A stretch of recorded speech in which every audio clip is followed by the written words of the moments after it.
Operation సింధూర్లో భాగంగా ఎంతవరకు మనం సక్సెస్ అయ్యాం, దానికి సంబంధించి మరింత సమాచారం ఎయిర్ డిఫెన్స్ మాజీ స్క్వాడ్రన్ లీడర్ కాళిదాస్ గారు ఉన్నారు. కాళిదాస్ గారు నమస్కారం అండి. కాళిదాస్ గారు, ఆపరేషన్ సింధూర్లో భాగంగా సమర్థవంతంగా మనం ఎంతవరకు సక్సెస్ అవ్వగలిగాం? ఈ రోజు వరకు అనుకున్న మిషన్స్ అన్ని ఆబ్జెక్టివ్స్ మీట్ అయిపోయాయండి. ఏ టార్గెట్ అయితే పెట్టుకున్నామో దానికన్నా కూడా ఎక్కువగానే మనము విజయం సాధించాము. ముందు పద్ధతిగా ఉగ్రవాదుల స్థావరాలు, శిబిరాలు ధ్వంసం చేశాము. ఎక్కడ బార్డర్ దాటి పెట్టకుండా కేవలం క్షిపణుల సహాయంతో, సో అవి గురి తప్పకుండా చాలా ఖచ్చితత్వంతో ప్రిసిషన్ మ్యూనిషన్ అంటారు, అంటే ఎంతవరకు దెబ్బ కొట్టాలో అంత మేరకు దెబ్బ కొట్టాము. ఎక్కడ జనవాసాల పైన కానీ మిలిటరీ టార్గెట్స్ ముట్టుకోకుండా కేవలము ఉగ్రవాద శిబిరాలని 9ని ఐడెంటిఫై చేసి ఇంటెలిజెన్స్ ప్రకారము దాన్ని చావు దెబ్బ కొట్టాము. అందులో Jaishe Mohammed headquarters Bahawalpur, Rajasthan border నుంచి ఒక 110 కిలోమీటర్లు ఉంటుంది. అంత లోపలికి, పాకిస్తాన్ లోపలికి కొట్టాము. At the same time Lahore సిటీకి శివార్లలో ఉన్నటువంటి లష్కర్ ఏ తోబా హెడ్ క్వార్టర్స్ ని కొట్టాము. సో వాళ్ళు మరి ప్రతిస్పందించాలి, లేకపోతే అక్కడ ప్రజలు చంపేస్తారు వాళ్ళని. అందుకని వాళ్ళు మిలిటరీ టార్గెట్స్ ని కొట్టడం మొదలెట్టారు. ఎందుకు? మన దగ్గర ఉగ్రవాద శిబిరాలు లేవు కదా, మనం అంటే ఉగ్రవాద శిబిరాలను కొట్టాము.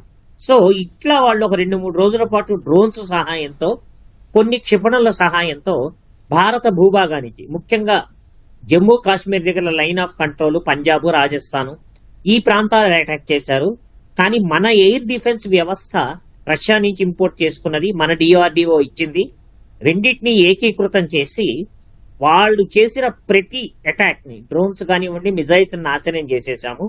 ఆ తర్వాత మనము లాహోర్ అండ్ సయాల్కోట్ లో ఉన్నటువంటి ఎయిర్ డిఫెన్స్ స్థావరాలను నాశనం చేశాము. మళ్ళా ప్రతి దాడి చేశారు వాళ్ళు. ప్రతి దాడిని మనం తిప్పి కొట్టాము. లేటెస్ట్ గా 10-12 ఎయిర్ ఫీల్డ్స్ ని కొట్టిపారేశాము. ఎయిర్ ఫీల్డ్స్ ఎందుకు కొట్టాము అంటే, భవిష్యత్తులో సంపూర్ణమైన అటాక్ చేసి అవసరమైతే మన స్వాధీనంలోకి తేవటానికి ఎయిర్ డిఫెన్స్ చాలా ఉపయోగపడుతుంది. అందుకనే స్ట్రాటజిక్ గా వాళ్ళ ఎయిర్ డిఫెన్స్ ని సర్వనాశనం చేసి రన్వేస్ ని దెబ్బ కొట్టి, లాజిస్టిక్ హబ్స్ ని దెబ్బ కొట్టి, అంటే వాళ్ళకున్న ఓవరాల్ వైమానిక స్థావరాల ఇన్ఫ్రాస్ట్రక్చర్ ని దాదాపుగా 70% కొట్టేశాము. ఇది పరిస్థితి. నిన్న డీజేఎంఓలు అదే బ్రీఫ్ చేశారు. ఈ రోజు కూడా ఇంకొన్ని పిక్చర్స్ అవి రిలీజ్ చేశారు. దీని అర్థం ఏమిటంటే, మనం స్పష్టమైన మెసేజ్ ఇస్తున్నాము, మేము ఉగ్రవాదుల్ని ఎట్టి పరిస్థితుల్లో వదిలేది లేదు. దానిని సమర్థిస్తూ పాకిస్తాన్ గనక యుద్ధానికి దిగి మిలిటరీ టార్గెట్స్ ని కొడితే అంతకన్నా తీవ్రంగా కొడతాము. మా సామర్థ్యం ఇది ఒకటి నిరూపిస్తున్నాము. రెండవది చాలా గొప్ప విషయం ఏమిటంటే, వాళ్ళు వాడిన ఎక్విప్మెంట్ అంతా చైనా ఎక్విప్మెంట్.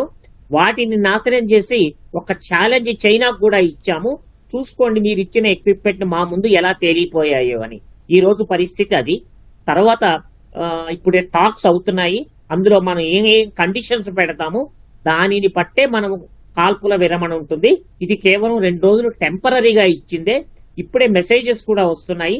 మిషన్ ఇంకా కంప్లీట్ కాలేదు, చేతుల్లో ఉన్నది. అంటే ఇంకా ఉగ్రవాద శిబిరాల పైన మనం విరుచుకు పడతామన్న సందేశం స్పష్టంగా ఇస్తున్నాం.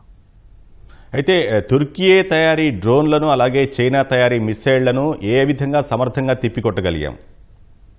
మన దగ్గరున్న ఎయిర్ డిఫెన్స్ వ్యవస్థ అండి. ఎయిర్ డిఫెన్స్ వ్యవస్థ అంటే టూకీగా చెప్తాను. అందులో రాడార్లు ఉంటాయి. ఈ రాడార్లు చాలా దూరం, కొన్ని 100 కిలోమీటర్ల దూరం నుంచే పసిగడతాయి. పాకిస్తాన్ కి మనకి దూరం ఎంత ఉందండి? పాకిస్తాన్ మధ్య నుంచి మన బార్డర్స్ దాకా తీసుకుంటే మహా అయితే 170-200 కిలోమీటర్లు ఉంటుంది. అందువల్ల అక్కడి నుంచి ఎగిరే డ్రోన్స్, మిజైల్స్ ని చాలా అవలీలగా పసిగట్టగలము. అదొక గొప్ప ఛాలెంజ్. ఎందుకంటే డ్రోన్స్ చిన్న పక్షిలాగా తక్కువ ఎత్తులో నెమ్మదిగా కదులుతూ వస్తుంది. ఆ వస్తోంది పక్ష డ్రోనా అని పసిగట్టడం కష్టము. కానీ లేటెస్ట్ సొఫిస్టికేటెడ్ ఎక్విప్మెంట్ తో digital signal processing, artificial intelligence algorithms అవి కలిపితే డ్రోన్ కి, పక్షికి తేడా తెలుస్తుంది. ఒకసారి పసిగట్టిన తర్వాత మన దగ్గర ఉన్నటువంటి మిజైల్స్ దాని రాడార్ క్రాస్ సెక్షన్ ని ఛేదించి అవలీలగా ధ్వంసం చేయగలదు. అలాగే వాళ్ళ క్రూజ్ మిజైల్స్ ను కూడా, వాళ్ళ నార్మల్ మిజైల్స్ ను కూడా, బెలాస్టిక్ మిజైల్స్ కూడా వార్తా మాధ్యమాలతో వచ్చింది. సిర్సా దగ్గర ఒక మిజైల్ ని కూల్చేశాము. అది బహుశా రాజధాని వైపు వెళ్తుండగానే ఆపేశామని తెలుస్తోంది. అంటే వాళ్ళ దగ్గర ఉన్నటువంటి ఆర్మీ కాకుండా, నేవీ కాకుండా ఆకాశ మార్గం ద్వారా ప్రయోగించే ఆయుధాలన్నింటినీ ప్రయోగించారు వాళ్ళు 3 రోజుల్లో. 99% ప్రతిదాన్ని కొట్టాము. మనం తిరిగి మన క్రూజ్ మిజైల్స్ తో, డ్రోన్స్ తో కొడితే మనం 99% మనం పై చేయి సాధించాము. మన టెక్నాలజీ ముందు వాళ్ళ టెక్నాలజీ ఓడిపోయింది. మన సంకల్పం ముందు వాళ్ళ సంకల్పం ఓడిపోయింది. మన ధర్మం ముందు వాళ్ళ అధర్మం ఓడిపోయింది. అయితే ఆపరేషన్ సింధూర్ ఇంకా కొనసాగుతూనే ఉంది కాళిదాస్ గారు. ఆపరేషన్ సింధూర్లో మనం చేయాల్సిందేంటి, ఇంతవరకు చేసిన విషయాలేంటి? మనం వాళ్ళ ఉగ్రవాద శిబిరాలని ఖచ్చితత్వంతో ఐడెంటిఫై చేసి కొన్నిటిని కొట్టాం, ఇంకా చాలా ఉన్నాయి. దానికి సపోర్ట్ గా వాళ్ళు వాళ్ళ ఆయుధాలని దించి మన మిలిటరీ టార్గెట్స్ ప్రజల మీదకి అటాక్ చేశారు. దాన్ని తిప్పి కొట్టాము. ఇక మూడో విషయం, వాళ్ళ టెక్నాలజీని సర్వనాశనం చేశాము. మనకున్న టెక్నాలజీ చాలా పై చేయిలో ఉందని చూపించాము. కేవలం టెక్నాలజీయే కాదండి, దానిని ఉపయోగించే వాళ్ళ ప్రతిభా సామర్థ్యాలు కూడా చాలా గొప్పగా ఉంటాయి. అంటే మనం ఎంత బాగా రోజువారీ ప్రాక్టీస్ చేస్తూ మన అభ్యాసం ఎంత గొప్పది, మన పైలట్స్ పనితీరు ఎంత గొప్పది, మన ఇంజనీర్లు, టెక్నీషియన్స్ అందరూ సమీకృతంగా కలిసి వాయు మార్గం ద్వారా చాలా విపరీతమైన వేగంతో శత్రు స్థావరాలని ధ్వంసం చేయటం వాళ్ళ వల్ల కాలేదు, మన వల్ల అయింది. ప్రపంచానికి మన సత్తా ఏమిటో చూపించగలిగాము. ఈ ఆపరేషన్ కొనసాగుతూనే ఉంటుంది. దేశ నాయకత్వం చెప్పింది, ఇప్పుడే DGMO గారు చెప్పారు.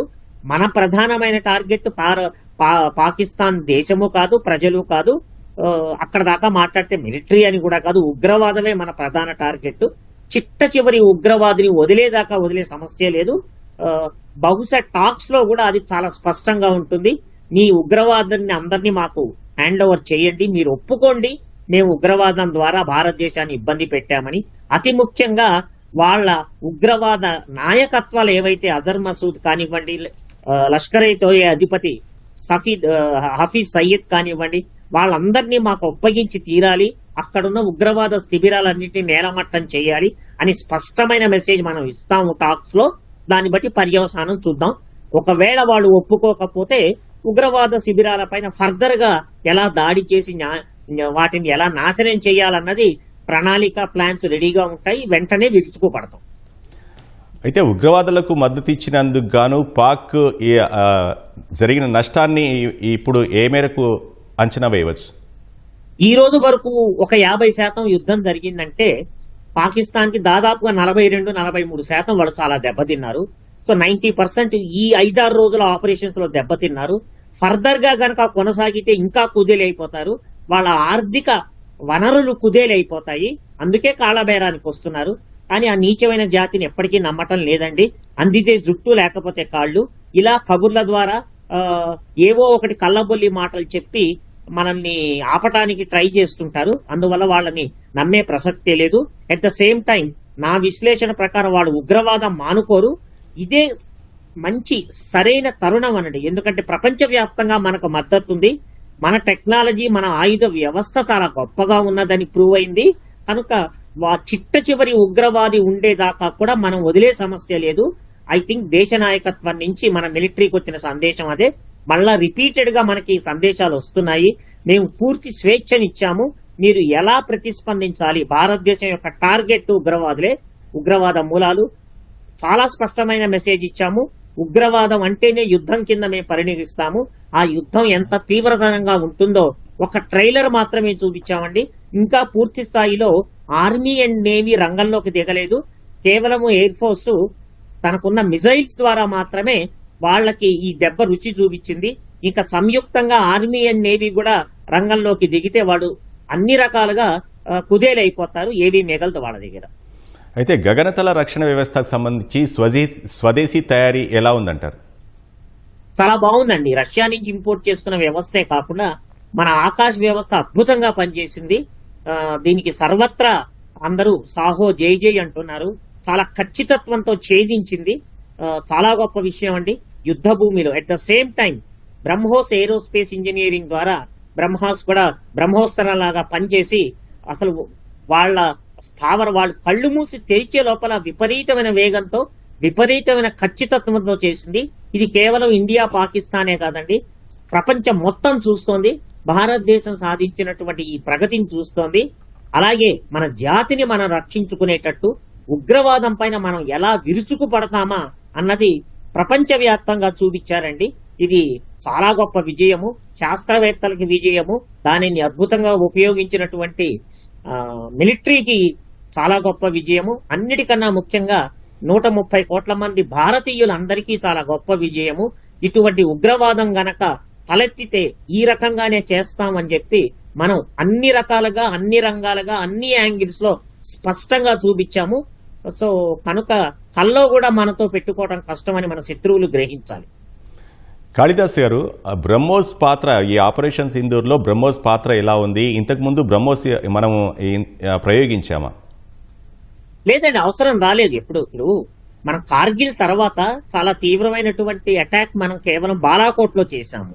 సో బాలాకోట్లో చేసినప్పుడు ఆ టార్గెట్స్ ని వేరే బాంబ్స్ ఉపయోగించి చేశాము. అది కూడా లిమిటెడ్ గా ఒక రేఖ దాకా పెట్టుకున్నాం. కానీ ఈసారి పెహల్గామ్ లో జరిగింది కేవలం ఉగ్రదాడి కాదండి, చాలా అత్యంత నీచమైనటువంటి ఉగ్రదాడి. వాళ్ళ దుస్తులు విప్పి కూడా అంత నీచంగా చూసి మతానికి వేరు పెట్టి చేయాలని చేశారు. చాలా సీరియస్ గా భారత ప్రభుత్వం, ప్రతి భారతీయుడి రక్తం మరిగిపోయింది. దేశ నాయకత్వం చాలా చెలించిపోయింది. ఎట్టి పరిస్థితుల్లో న్యాయం జరిగి తీరాలని చెప్పి అందుకని ఏమేం టార్గెట్స్ కొట్టాలి, పాకిస్తాన్ ఊహ తెరిచే లోపల మనం ముందు ఎక్కడా అండి మన మిజైల్స్ తో, బ్రహ్మోస్ కానివ్వండి ఇతర మిజైల్స్ తో మనం కేవలము ఉగ్రవాద శిబిరాలనే కొట్టాం. చాలా పద్ధతిగా స్టెప్ బై స్టెప్ న్యాయబద్ధంగా అంతర్జాతీయ నిబంధనలకి అనుగుణంగా కొట్టాము. ఉగ్రవాద శిబిరాలని కొట్టడం అన్నది ప్యూనిటివ్ స్ట్రైక్స్ అవుతుంది, దాన్ని మాత్రమే కొట్టాము. ఆ తర్వాత వాళ్ళు మన మిలిటరీ టార్గెట్స్ ని కొట్టడానికి ప్రయత్నిస్తున్నప్పుడు మన అమ్ముల పొదిలో ఉన్నటువంటి బ్రహ్మాస్త్రాన్ని తీసి దాని సత్తా ఏమిటో చూపించాము. ఖచ్చితంగా ఈ రోజు పాకిస్తాన్ కాళ్లబేరానికి వచ్చిందంటే ప్రధాన భూమిక బ్రహ్మాస్త్రం అయినటువంటి బ్రహ్మోసే చూపించింది. Hats off to BrahMos. అయితే కాళిదాస్ గారు, డీజీఎంఓల చర్చ తర్వాత కాల్పుల విరమణ ఒప్పందానికి వచ్చారు. తర్వాత ఈ రోజు జరగబోయే డీజీఎంఓల చర్చ ఎలాంటి పరిణామాలకి దారితీయొచ్చు, ఏం జరగవచ్చు? అంటే మనం స్పష్టంగా చెప్తామని నేను అనుకుంటున్నాను. ఉగ్రవాదం అనేది మీ పాకిస్తాన్ భూభాగం మీద ఉండటానికి వీల్లేదు. మేము యుద్ధం చేస్తోంది దానికే, మేము దాడులు చేస్తోంది దానికే. మీరు అనవసరంగా మిలిటరీ టార్గెట్స్ ని అమాయకమైనటువంటి ప్రజల ఇళ్ల మీద, ప్రజల జనవాసాల మీద దాడి చేస్తున్నారు. ఎవరైతే అక్కడ ఉన్నటువంటి ఉగ్రవాద మూకల నాయకులు ఉన్నారో వాళ్ళని మాకు అప్పగించండి. అక్కడున్న ఉగ్రవాద శిబిరాలను నాశనం చేయండి. మీరు భవిష్యత్తులో ఎటువంటి ఉగ్రవాదాన్ని ప్రోత్సహించమని చెప్పి అంతర్జాతీయ వేదికల మీద మిమ్మల్ని ఎండగడతాము. ఇట్లాంటివన్నీ వస్తాయండి. ఎక్కడా ఉపేక్షించే సమస్య లేదు. స్పష్టంగా చెప్పారు, చిట్ట చివరి ఉగ్రవాది చనిపోయేదాకా ఈ పోరాటం కొనసాగుతూనే ఉంటుంది. మిమ్మల్ని స్పేర్ చేసేయలేదు. యాక్షన్ కి ఒక 2 రోజులు మాత్రమే నువ్వు రిక్వెస్ట్ చేశావు కాబట్టి తాత్కాలికమైన బ్రేక్ ఇచ్చారు, అంతవరకేనండి. ఈ విషయాలు ప్రస్ఫుటంగా చాలా మొహమాటం లేకుండా వాళ్ళకి క్లారిటీ ఇవ్వటం జరుగుతుందని నేను అనుకుంటున్నాను. వాళ్ళు వినకుండా తర్వాత కూడా ఇదే పంధాలో మొదలెడితే పరిస్థితి ఇంకా తీవ్రమయ్యి చిట్ట చివరి తీవ్రవాదికి కూడా మనం ఎట్టి పరిస్థితిలో వదలం. అయితే కాళిదాస్ గారు, మన సైన్యానికి ప్రజలకు పెద్దగా నష్టం జరగకుండా చూసాం, అది ఎలా జరిగింది? అంటే మన దగ్గరున్న ఎయిర్ డిఫెన్స్ శత్రు దుర్భేద్యం అయిందండి. మన దగ్గర ఉన్నటువంటి రాడార్స్, దానికి రష్యా నుంచి దిగుమతి చేసుకున్నటువంటి సిస్టమ్స్, మన దగ్గర డిఆర్డిఓ అందించిన సిస్టమ్స్, ఈ 3 ఇంటిగ్రేట్ అయ్యి ఒక మాటలో చెప్పాలంటే ఈగ కూడా వాలకుండా అన్న చందాన వాళ్ళ డ్రోన్స్ కానీ వాళ్ళ మిజైల్స్ కానీ మన భూభాగంలోకి వచ్చి అవి పేలే సమయంలోనే గాల్లో పేల్చేశాము. అందులో రాత్రి వేళ ఎక్కువ పేల్చేశాము. రాత్రి వేళ ఆపరేషన్ చాలా కష్టము, గుర్తించడం చాలా కష్టము. దానివల్ల మన టెక్నాలజీ ఎంత అద్భుతంగా ఉన్నది, దాని వెనకాల మన యొక్క అభ్యాసము, ప్రాక్టీస్ ఎంత గొప్పగా ఉన్నదని వాళ్ళకి అర్థమైంది. ఇంకా వాళ్ళు ఏమీ చెయ్యలేని పరిస్థితిలో కాళ్లబేరానికి వచ్చారు. మన టెక్నాలజీ చాలా ప్రూవ్ అయిందండి ఈ రోజుల్లో. ఒక రకంగా చెప్తే మన వైపు నుంచి ప్రాణ నష్టం, వాళ్ళు అన్యాయంగా లైన్ ఆఫ్ కంట్రోల్ దగ్గర ప్రజల పైన జరిగిన కాల్పులలో ఒక 16-20 మంది పోయారు. మన తెలుగువాడైనటువంటి మురళీ నాయక్ గారు దేశాని కోసం ప్రాణం అర్పించాడు. ఆ మహానుభావుడి ఆత్మకు శాంతి కలగాలని ప్రార్థిద్దాం. సో కనుక మన వైపు నుంచి కోలేటరల్ డ్యామేజ్ అది మనం వాళ్ళ వైపు చేయలేదు, కానీ వాళ్ళ వైపున కొంచెం సరిపోయారు. కానీ మన దగ్గర చాలా తక్కువ ప్రాణ నష్టం, ఆస్తి నష్టం జరిగి పాకిస్తాన్కి చాలా కోలుకోలేని దెబ్బ తగిలింది. కేవలం టెక్నాలజీ కాదండి, దాని వెనకాల ఉన్నటువంటి దృఢ సంకల్పము, మన ప్రాక్టీస్ ఎంత అద్భుతంగా ఉన్నదాన్ని ప్రూవ్ అయింది. ధన్యవాదాలు కాళిదాస్ గారు. జై హింద్.